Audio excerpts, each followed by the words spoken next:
Kita menengok sejarah sebentar, sejarah tentang peperangan, perang besar tentunya, perang yang melibatkan ribuan orang bertempur sejak zaman peradaban manusia, sejak 2500 tahun sebelum Masehi hingga saat ini. Ketika diakumulasi, memang ternyata hanya wilayah tertentu yang memang hobinya perang. Bahkan kalau dibandingkan dari warna kulit dan wilayah keadaan bangsa tersebut hidup, maka dapat disimpulkan memang kehidupan alamnya keras. Ketika kebutuhan akan makanan, kebutuhan akan tempat tinggal, dan wilayah tersebut terganggu, perang pasti terjadi. Bangsa dan wilayah paling banyak perang adalah Eropa. Kalau diakumulasi, ada 5.000 perang lebih selama 4.500 tahun ini. Dan 55% perang itu ada di wilayah Eropa, atau juga ada unsur Eropanya di wilayah lain di seluruh dunia. Wilayah Tiongkok atau Asia Timur, kemudian Asia Barat, wilayah Arabia dan Persia adalah nomor 2 terbanyak, sekitar 28%-an, sisanya menyebar rata.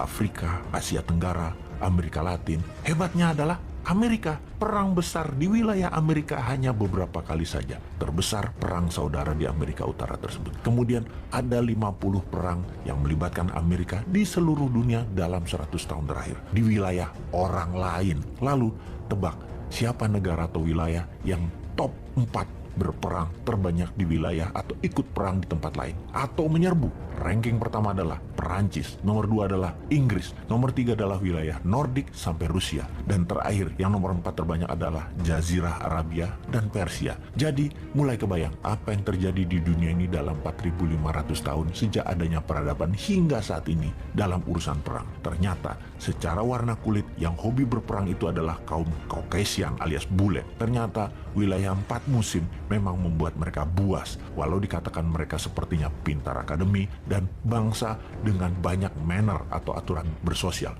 Bahkan sepertinya karena kekuasaan agama di banyak wilayah tersebut, penguasa tertinggi adalah para klergi atau agamawan, tidak juga tuh mengurangi perang.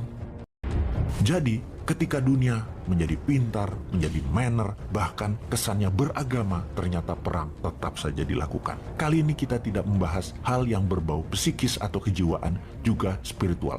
Banyak yang pintar urusan itu, biarlah itu ranah mereka. Kita membahas apa peluang ke depan bagi bangsa Indonesia, di mana kita termasuk bangsa yang sedikit perangnya. Yang paling banyak di wilayah Nusantara adalah perang-perang kecil di beberapa wilayah kerajaan tua seperti Salakadomas, Kutai, dan lain sebagainya. Hingga kerajaan-kerajaan yang menyebar, dan saat ini ada tersisa 70 kesultanan. Bahkan dalam catatan sejarah Indonesia, kerajaan tersebut cepat sekali berganti. Bahkan ada yang kurang dari 10 tahun sudah hilang. Jadi bagaimana bangsa Indonesia untuk bisa menjadi negara bangsa yang besar ke depannya? Mempunyai peradaban pengendali dunia. Jadi kita harus belajar dari apa yang pini sepuh nenek moyang kita lakukan.